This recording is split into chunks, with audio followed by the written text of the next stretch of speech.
USC coaching job. Some names have been thrown out all over the place. Mike Tomlin, his name was thrown out by Carson Palmer.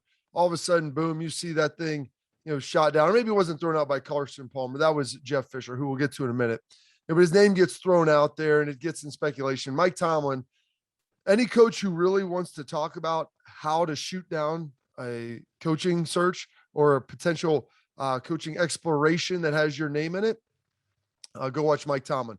The problem is most coaches don't want to do that. Most coaches enjoy their name being floated out there so they can go garner leverage and they can get a better salary and get a better deal with their current team, even if they're not interested in leaving.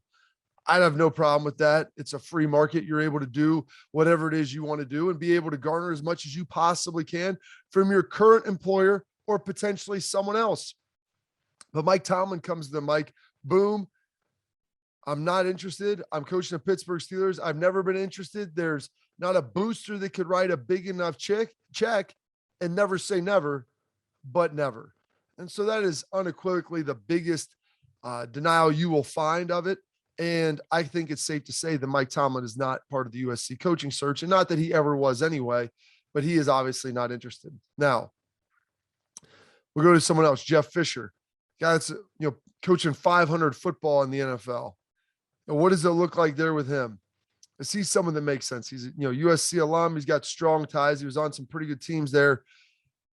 I don't know if he has the desire to come back to coach college football. He's been out of the game for quite a while.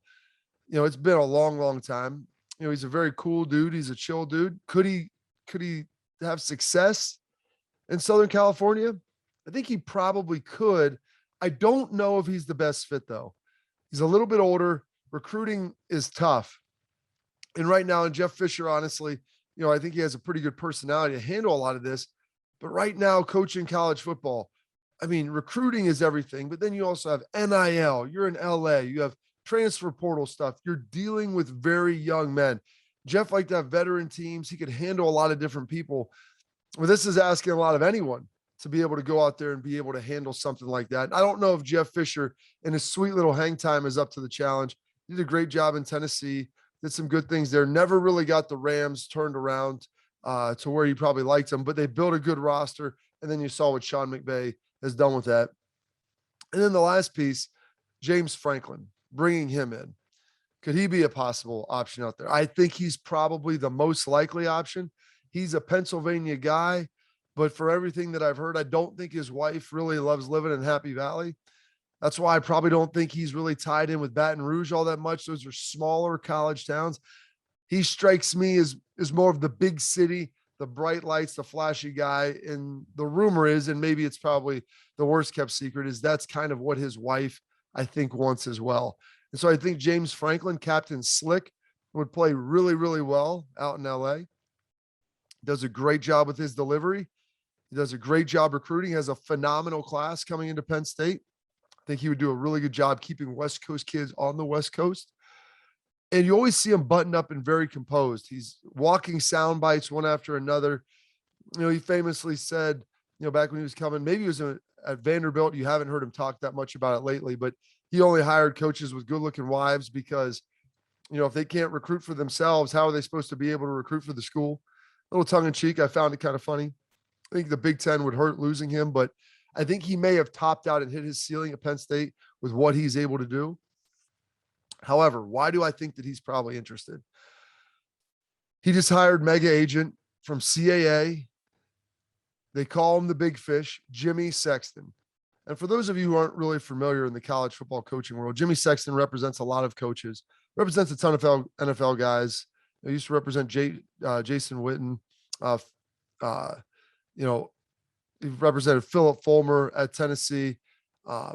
He's represented a lot of guys, throughout the years and in the NFL. But what people don't notice that he's done is he's one of the biggest college football agents you're going to find. And he's done a ton of work in the SEC. And so by James Franklin hiring him, to me, that signals that, hey, I'm serious about this. Jimmy's as tied in as anybody you're going to find. He'll be able to reach out to people. He'll be able to have those off the record backroom conversations, and he is going to garner the highest amount of dollars that you will be able to find. He will be able to find the best fit in the best situation and play people off of each other. He's done it for a million people. He represents Nick Saban, for heaven's sakes. Nick Saban's no nonsense, and Nick Saban's also paid an awful lot. There's been times where Jimmy Sexton's represented about 3/4 of the SEC.